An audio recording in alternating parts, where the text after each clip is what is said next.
好，嚟為大家介紹下 Temenos 裏邊一個功能叫 Claim 嘅報銷開支。咁平時我哋搭咗的士啊，或者食咗飯咧，我哋都可以 claim 翻啲錢啦。咁可以透過 Temenos 裏邊 claim 嘅功能咧，去上載翻你嗰張嘅單啦，submit 俾 manager 去做批核啦。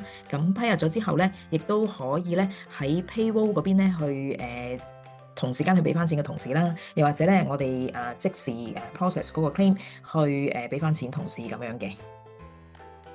好咁啊，下邊咧睇下咧，如果我哋要用 Temenos 呢個嘅 claim 嘅功能，咁有啲乜嘢嘅步驟？咁先咧，我哋就會 set 好咗嗰個 claim policy 啦，同埋嗰個 approval group 嘅。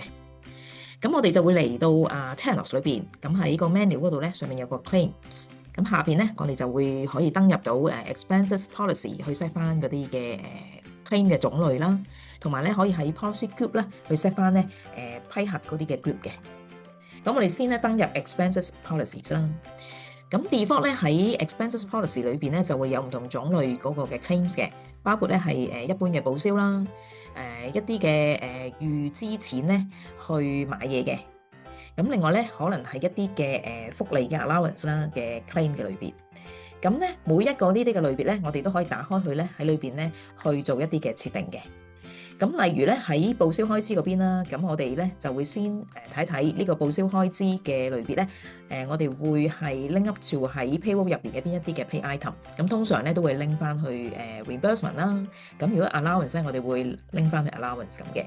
咁個目的係乜嘢咧？因為有一啲嘅 pay item 咧係需要咧係去做報稅嘅，咁咧Temenos亦都會幫你咧自動咧聯繫翻咧你年尾嗰個嘅員工報稅嘅，而且佢嗰個報稅表咧係可以出翻呢一個嘅claim 咁樣樣。好，咁啊，另外咧就呢度要決定咧，究竟你呢筆嘅 claim 呢類別嘅 claim 咧係同你 payroll 一次過去俾錢嘅同事啊，連埋你平時嘅出糧啊，定係唔係嘅？佢係獨立每一次 claim 嘅時候咧，獨立一筆俾翻個同事嘅。咁又或者咧，最後咧係 admin 去決定嘅，就係 flexible 啦。咁佢去決定究竟係會唔會經payroll 一次過俾同事啦，定係分開獨立一筆去俾啦。咁每類嘅 claim 咧都可以為佢設一啲嘅上限嘅。咁每個員工佢呢類嘅 claim 咧，佢最多可以 claim 幾多錢咁樣啦。咁同埋呢類嘅 claim 咧係會唔會有 expiry day 咧？好啦，咁設定咗唔同種類嘅 policy 之後咧，我哋就需要咧設定埋呢個批核啦。咁批核咧通常咧我哋會按 policy 啦，按 department 咧去分嘅。咁例如咧3個同事咧佢都係喺呢類嘅policy claim 裏邊咧都係 under 呢個product manager 嘅 approval flow 嘅嚇。咁即係話咧佢就會係去 product manager 嗰度咧去做個審批咁樣嘅。咁咧你就可以為咧每 group 嘅同事啦每類嘅 policy 咧去設定翻嗰個 approval group。咁設定 approval group 裏邊嘅內容咧，我哋可以有啲乜嘢選項咧？咁我哋可以選擇咧，究竟呢一類別嘅policy 呢類嘅 claim 咧係一個人去審批啊，定係多重嘅審批？又或者咧係咪中央 admin 審批就已經可以咧？甚至可能咧係直接咧做一個 auto approval 自動審批。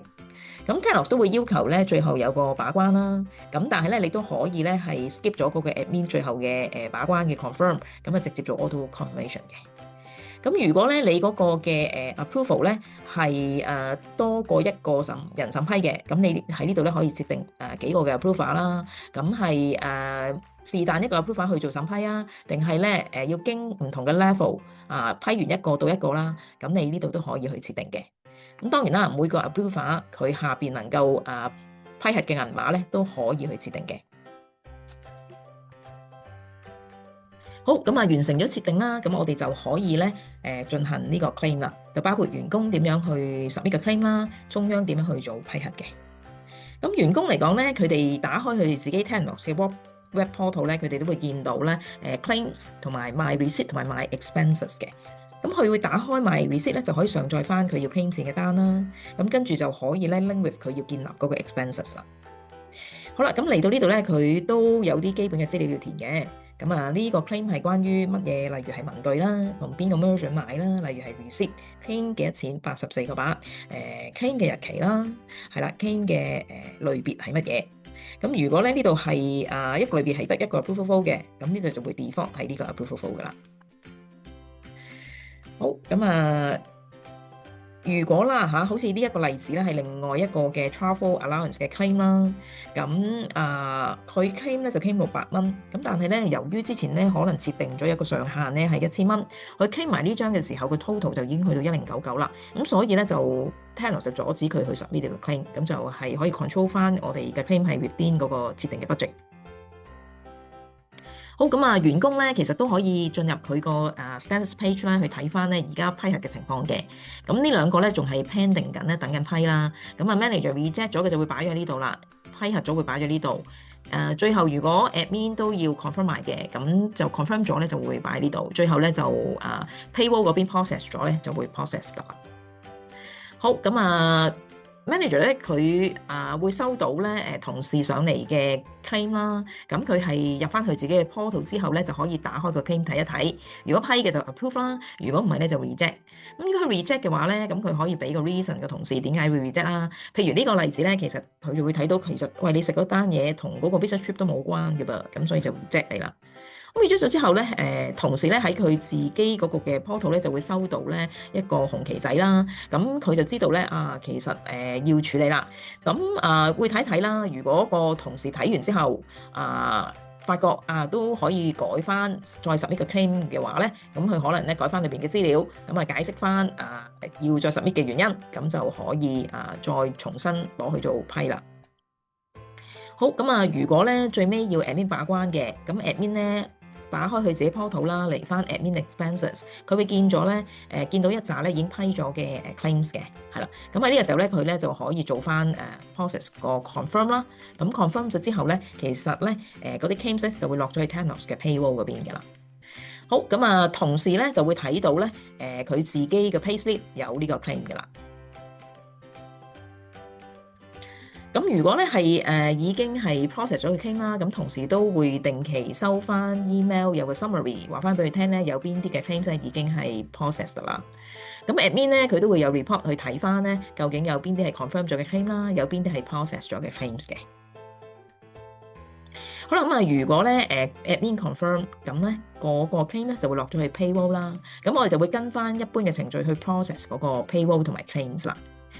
咁如果我哋係連埋出糧一齊做嘅，咁我哋 process 嗰個 payroll 嘅時候啦，咁我哋就會見到咧，呢度會有個expenses claim 啦，咁前邊就係我哋 pay 嘅 salary 啦，咁呢個時候咧，我哋跟翻正常我哋前邊payroll 要做嘅嘢啦，咁就 process 呢個 payroll 就可以噶啦。咁如果咧呢個係獨立落去payroll 嘅，因為佢係唔跟 payroll 去出嘅，咁咧你就可以打開翻嗰個嘅 batch 啦，咁你會見到咧呢一個 claim 啦，咁亦都可以咧同時間咧你去減翻或者係 delete 翻你嗰個salary 嗰邊啦，咁你就可以咧淨係咧 process 呢一個嘅claims 噶啦。好，咁process 完 payroll 嗰邊咧，就需要 export 去 Xero 啦，咁升翻嗰個 data 落去 Xero 就成為 Xero 嗰個嘅標嘅。咁落翻嚟 Xero 嘅標嘅話咧，咁我哋都會見到啦。如果佢係連埋 payroll 一齊去進行個 claim 嘅，咁我哋就可以咧見到 expenses claim 呢個落咗嚟標啦。咁可以喺 Xero 裏邊去做 approve 標啦，同埋係俾翻錢嗰個同事啦。咁如果係獨立嘅，佢唔黐 payroll 嘅，就好似呢個例子咁啦，獨立一個標落咗嚟啦。咁同時間咧，我哋就會係獨立去 approve 俾個同事啦。咁同埋俾翻錢個同事嘅。好啦，咁claim 嚟講喺嘅介紹就係咁多啦。咁Telos 嘅 claim 有啲咩好處咧？咁其實咧 Telos 嘅 claim 咧就可以咧provide 到一個web portal 俾同事去上載佢哋嗰個 claims 啦，咁咧就上載埋佢哋嗰個收據啦，咁中央咧就可以做批核嘅。咁批核嘅時候咧，我哋都可以係設定翻唔同嘅 level 嘅 approval 啦，唔同嘅 approval group 啦。咁如果需要係連接tax 嘅話咧，咁 Telos 咧都會可以幫你連接埋去報稅嗰邊嘅。咁最後咧，我哋進行嗰個嘅payroll 啦，咁同埋連接翻 Xero 啦，咁喺 Xero 裏邊咧都會反映翻嗰啲嘅reimbursement 嘅details 嘅。咁希望咧大家喜歡呢個 Telos 嘅 claim 啦。